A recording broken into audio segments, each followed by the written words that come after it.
Le Christ crucifié leur ayant été dépeint avec une telle puissance, comment se faisait-il qu'ils n'eussent pas compris la signification de sa mort?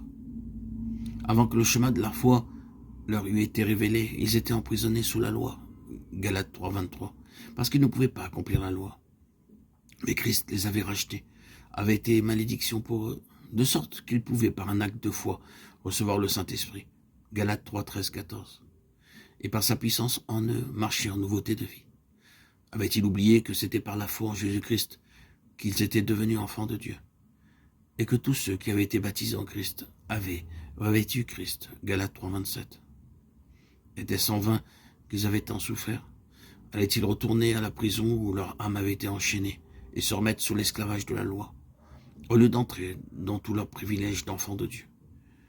Et l'apôtre leur dit son angoisse. Ils souffrent à nouveau pour eux les douleurs de l'enfantement, jusqu'à ce que Christ soit formé en eux. Combien insensé de leur part de se détourner de la simplicité de la foi en Christ pour mettre leur confiance en eux-mêmes.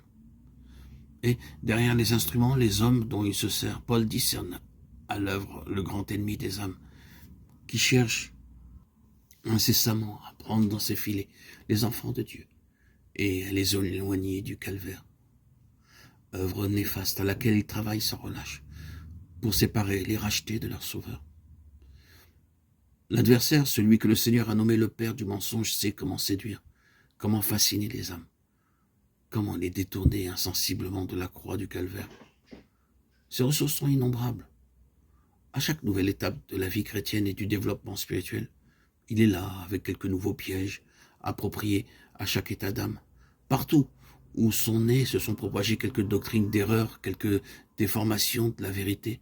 Nous retrouvons à leur origine cet oubli du calvaire sous son double aspect pardon et sanctification, comme base essentielle de vie chrétienne, comme centre de vie, d'où rayonne tout autre élément de vérité.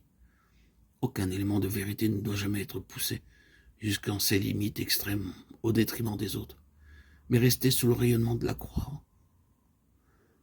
Suivre le chemin de la foi, c'est regarder constamment à Jésus-Christ crucifié, en comptant sur l'Esprit de Dieu, pour que s'exerce en nous la puissance de séparation de sa mort.